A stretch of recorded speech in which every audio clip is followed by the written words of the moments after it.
Hello and a warm welcome to the show. I'm Justyna Steczkowska and this is Pulse of Culture. Today, unsurprisingly, we're going to talk about Eurovision. For nearly 70 years, Eurovision has grown from a simple European music contest to a global sensation, uniting cultures through the magic of music. What makes this exuberant song competition turn ordinary nights into spectacular celebrations? Let's take a look. Once a year, fans of Europe's biggest pop scene come together not just to watch, but to feel part of something bigger. We can be who we are thanks to Eurovision because it's a big celebration of diversity. Some attend in person, waving their national flags inside the arena. Others joined from home, watching with friends, either shouting at the screen or giving their support to their favorites. We met with the organizers of one of the largest Eurovision fan communities, the General Organization of Eurovision Fans, or OGAE. We have more than 40 clubs from all over Europe and Australia. When it comes to number of members, it's about 20,000 all over the world. Last year's Eurovision Song Contest was watched by a record-breaking 163 million viewers via public broadcasters. On TikTok, the Eurovision 2024 hashtag surpassed 6.5 billion views, another all-time high. In Warsaw, they will be watching the final in the cinema. It's the first time ever, and I think that's so amazing. But what keeps drawing people back year after year? It's so much more than just music. It's first and foremost about the people, the artists, the entire production team, thousands of individuals involved behind the scenes. Many in the LGBTQ+ community find belonging and representation in this vibrant tradition as a special opportunity to come out and celebrate their identity. And undeniably, I think that the LGBTQ+ community, being a more flamboyant community, a community that likes to express itself, the LGBTQ+ community and Eurovision, they're just one. And of course, part of its unique charm is that it doesn't take itself too seriously. It's camp. It's over the top. That's the whole point. That's the beauty of Eurovision, that you precisely have a little bit of drama, you have a little bit of politics involved, neighbors and relationships.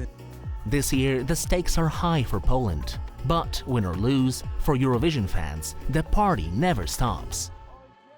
In the fast-changing world of music, few artists capture attention like Justyna Steczkowska, Poland's Eurovision hopeful this year. This report takes you through her incredible journey, showcasing her resilience and the magic that keeps her fans enchanted. She was the sorceress, the witch, the shaman's girlfriend. And now, Justyna Steczkowska is Gaia. Could magic explain the longevity of Steczkowska's career? Her upbringing was musical, though not wholly conventional. The fourth of 9 children, her father, a choir conductor who famously left the priesthood for love, turned the Steczkowskis into Poland's answer to the Von Trapps.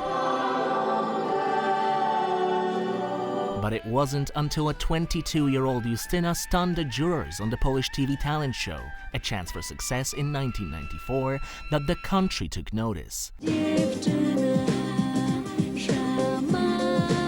A year later, stardom struck.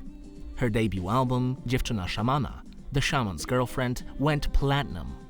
Produced by the legendary Grzegorz Ciechowski, it was smoky, sultry and strange. But fame is fickle. In 1995, she represented Poland at the 40th Eurovision Song Contest in Dublin, with a folk-tinged number nodding to her Polish Highlander roots. Critics admired her voice. The judges, not so much. She placed 18th. She returned home and doubled down on the drama. Her next album, again with Ciechowski, was provocatively titled Naga, Naked. Steczkowska wasn't just an artist, she was a mood. By the early 2000s, she cemented her status as Poland's reigning diva. So yes, she was the sorceress, the witch, the shaman's girlfriend, And now, after 30 years of transformation, reinvention and high notes, Justyna Steczkowska is Gaia. Now let's zoom in on the fact that after 3 decades, Justyna Steczkowska is back on the Eurovision stage. This report examines what this momentous return means for Steczkowska, her artistic evolution, the impact of her message, and the significance of her performance. Justyna! Justyna! There were crowds, interviews, smiles and selfies as Justyna Steczkowska was given a send-off at Warsaw Chopin Airport.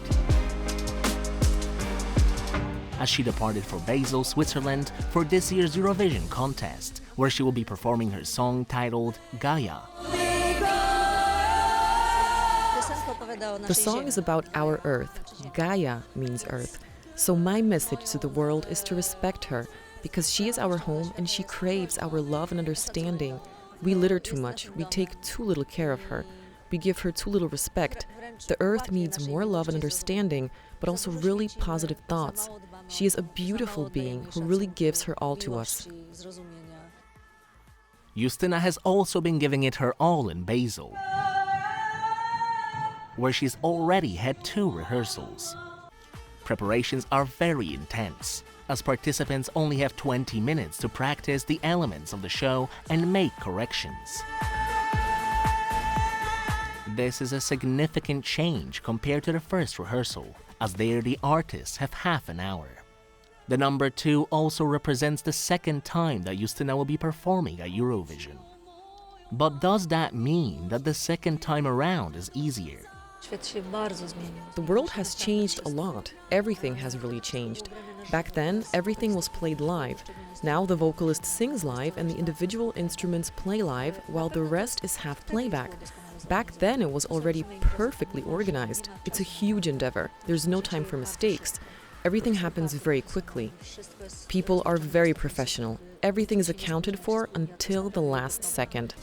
Besides the rehearsals, preparations, meetings with fans, and a number of other initiatives, Justyna has also already been to Zurich, where she met with representatives of the Polish community. With such a busy itinerary, one has to have ways of coping with the strain and effort put into the final effect, which we will see shortly during Justyna's first semi-final performance on May 13. A lot of things happen every day, really, a lot. But the endorphins of happiness help not think about it, because it is a big challenge for me, that's for sure, but also a lot of happiness and joy from it. And gratitude for the audience for choosing me to represent Poland, because I think it is a challenge. I feel a bit like an athlete who goes to score good points, so that everyone can be happy that Poland has been noticed. This is, I think, joy for all of us. 2 times the charm, but even before Justyna takes the stage, she has already made history as the first artist who will be allowed to fly above the stage, as she's suspended high above the crowd on 2 ropes at one point of her performance. Fingers crossed that Justyna is as happy as she was when it was announced that she'd be representing Poland at the Eurovision Song Contest 2025. Both days she hits the stage. In 1994, Poland stole the show at Eurovision, grabbing 2nd place and sparking dreams of future stardom. But fast forward to today, and let's just say that things have taken a bit of a nosedive. Now, could this be the year that Justyna Steczkowska breaks the spell and brings Poland back to glory? From suggestive butter churning to what looked suspiciously like a game of electro chess with the jury, Poland has tried every conceivable tactic to win Eurovision. So far, no dice. Believe it or not, Poland was the closest to grabbing gold during its first time at Eurovision. This was when Edyta Górniak's authenticity, underlined by a simple white dress and her powerful voice, spellbound voters.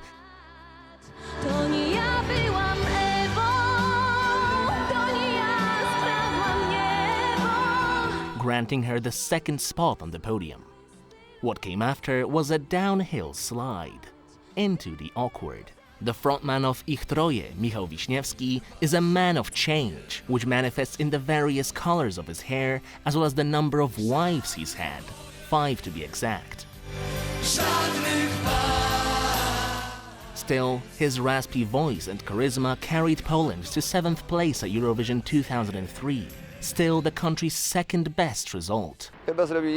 I think we did everything we could, maybe even too much. And that's why it turned out the way it did. But overall, I'm proud of what we did. That hard-won glory evaporated quickly.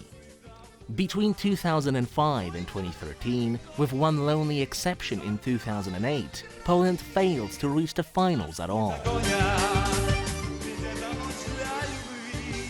By 2014, Poland was back with a new game plan. Folksy vibes, sizzling dairy, and enough cleavage to require a parental advisory.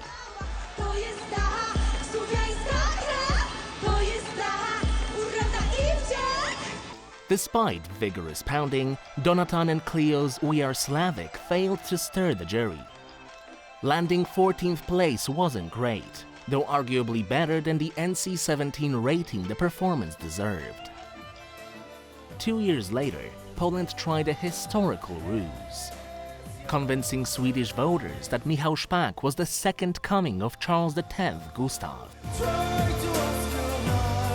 Szpak might win over the Swedes. He looks like one of their kings. That's his whole image.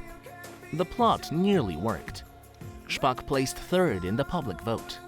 But the jury may have thought Poland missed the starting gun, sending an openly queer singer 2 years after Conchita Wurst's triumph. In the end, Poland landed 8th, a return to the top 10 for the first time since 2003.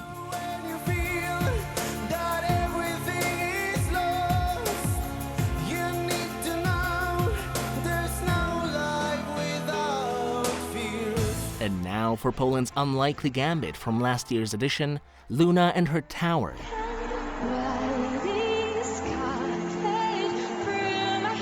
This is a cautionary tale of why you should not task rookies with translating your lyrics, especially when they fail to realize that the castle-looking chess piece doesn't translate into English as tower.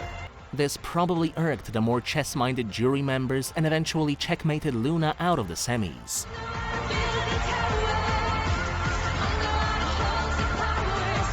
Not. So, what does it take to break the curse? Perhaps the magic of Justyna Steczkowska, this year's Polish act and self-proclaimed music witch. And we start with Poland's largest documentary film festival, Millennium Docs Against Gravity, which started on May 9th in Warsaw and Poznań. This festival has been around for over 20 years. The slogan for this year's edition is "The whole world between us." The main competition features 12 remarkable films, including 2,000 Meters to Andriivka, a movie by Mstisław Czernow, who is an Oscar winner for 20 Days in Mariupol. The festival runs until May 18th. Now let's set off on a musical journey with Kacper Dworniczak. Can the guitar still surprise us? In his hands, absolutely. Kacper Dworniczak's first solo album is all about trying out new sounds and techniques on the classical guitar. The young artist has picked some important pieces for his journey, including music by Chopin, jazz standards and John Mayer, as well as songs made just for classical guitar. It's definitely an album you'll want to check out. Amid all this entertainment, we want to remember that it's exam season for many of you. High school seniors in Poland are currently taking their final exams, and in a show of solidarity, Polish singer Sanach has for the time being renamed one of her songs from The Last Hope to Hope Dies Last. This change was made at the request of a desperate Polish student preparing for the Matura, Poland's high school exit exam. The student, who remains anonymous, reportedly misquoted the song's title in the Polish lit essay. They reached out to Sanach and asked her to officially change the song's title. Sanach obliged, and the new name will remain in place until the official exam results are announced. And that's a wrap on this special edition of Pulse of Culture. Let's keep the hope alive and keep our fingers crossed for all the exam takers and Eurovision contestants.